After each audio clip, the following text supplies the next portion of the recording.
अस्सलाम वालेकुम व्यूअर्स, उम्मीद है आप सब लोग ठीक ठाक होंगे। मैं भी बिल्कुल ठीक ठाक हूँ। तो बाहर सबसे पहले तो मैं आपको बारिश दिखाती हूँ, फिर कोई बात करेंगे। बहुत ज़्यादा तेज़ बाहर बारिश हो रही थी।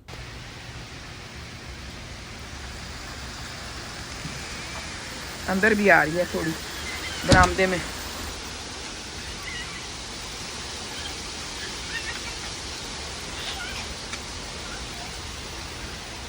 ये देखिए ज़रा,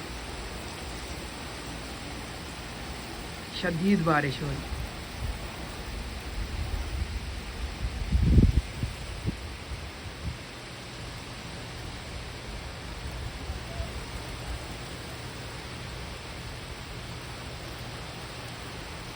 बहुत ज़्यादा गर्मी थी ना, बारिश होनी थी।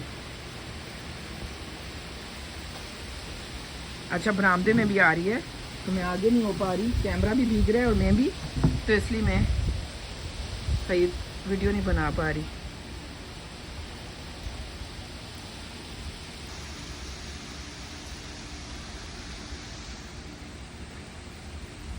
बारिश की वजह से सारे ट्रीज़ और घास जो है सारी बहुत फ्रेश नज़र आ रही है और ग्रीन ग्रीन और बहुत अच्छा लग रहा है।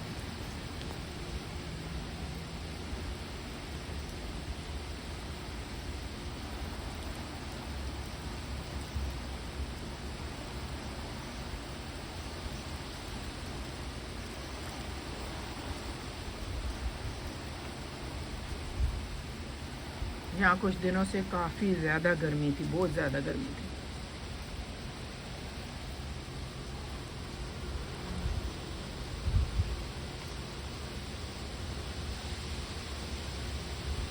यहाँ देखिए पानी रुकता नहीं है बिल्कुल भी, ड्रेनेज में फ़ौरन जाता है। मुझे बच्चों ने बताया कि बारिश हो रही है, मैं अंदर बिज़ी थी, कुकिंग कर रही थी, तो फिर मैंने स्टोव को स्लो किया और मैं फ़ौरन बाहर आ गई। मैंने कहा एक दफ़ा जो तेज़ बारिश शुरू में होती है ना, तो बाद में फिर होती है, लेकिन कब हो ये नहीं पता। यहाँ मेरे प्लांट्स देखें, इतनी गर्मी थी। फूलों का कलर देखें, जो पुराने हैं उनका कलर देखें। ये तो फ्रेश हैं, कुछ 2 ऑरेंज हैं, 3 बल्कि ये 4th, और एक पिंक देखें कितना खूबसूरत है। ये देखिए,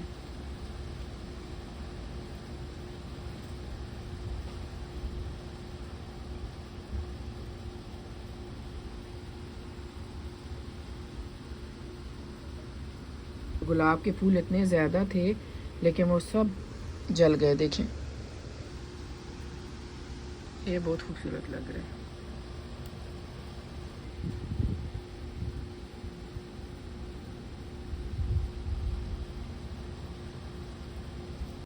यहाँ पे जी मैंने खरबूजा धो के काट लिया था और चेरीज़ धो ली थी, और बच्चों को जो है मैं खरबूजा दे रही थी।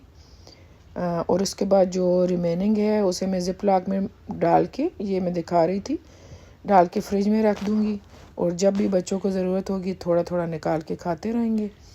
और वैसे भी फ्रूट ठंडा जो है अच्छा लगता है, फ्रिज में रखने से ये होगा कि अच्छे से ठंडा हो जाएगा और फिर बाद में आप इंजॉय कर सकते हैं।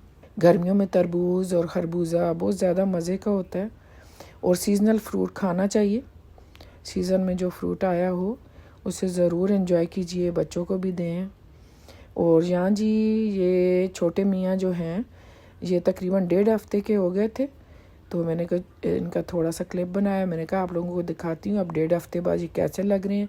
यहाँ पे ये अपने पेरेंट्स की तरफ देख रहे हैं, और जिस तरफ इनके पेरेंट्स जा रहे होते हैं वो दरबे के साथ लटके होते हैं, उन्हें गौर से देखते हैं।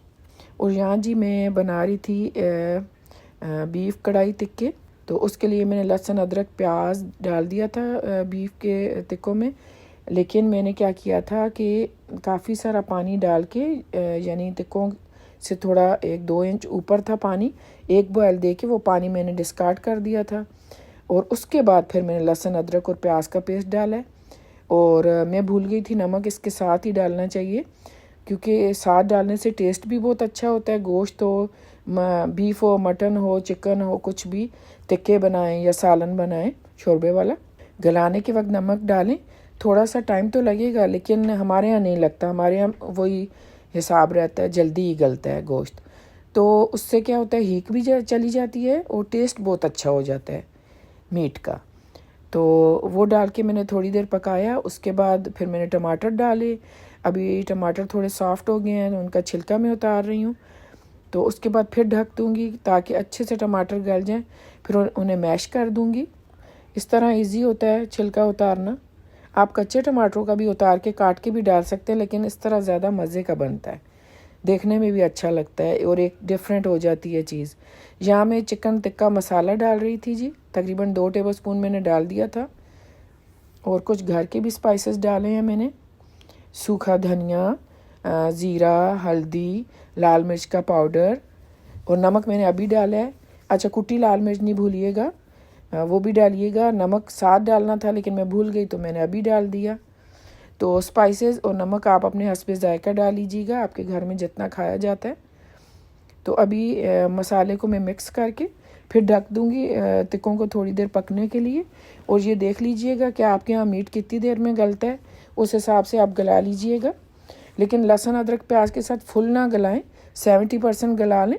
उसके बाद आप टमाटरों के साथ भी थोड़ी देर पकेगा, मसालों के साथ भी पकेगा। तो अभी कुछ इंग्रेडिएंट रहते हैं, तो वीडियो को स्किप नहीं प्लीज़ कीजिएगा, तो वो लास्ट में डालेंगे, फिर मैं आप लोगों को दिखाऊंगी। अच्छा, ऑयल में बहुत ज़्यादा नहीं डालती, मैंने मुनासिब सा डाला है, वो भी आप अपने ज़रूरत के मुताबिक डाल लीजिएगा। तो अभी ये मसालों को मैं मिक्स कर लूँगी और फिर ढक दूँगी थोड़ी देर गलने के लिए। गोश्त मसालों के साथ जितना मैंने गलाना था गला लिया। अभी भूनने का टाइम है, तो मैंने बटर डाल दिया था और तकरीबन 4 टेबलस्पून ऑयल डाल दिया था।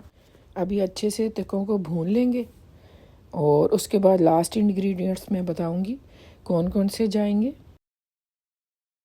अभी मैंने दही डाल लिया था और कसूरी मेथी, जो ड्राई मेथी होती है, वो तकरीबन 2 टीस्पून भरे हुए हाथ पे मसल के या इसी तरह भी डाल दें।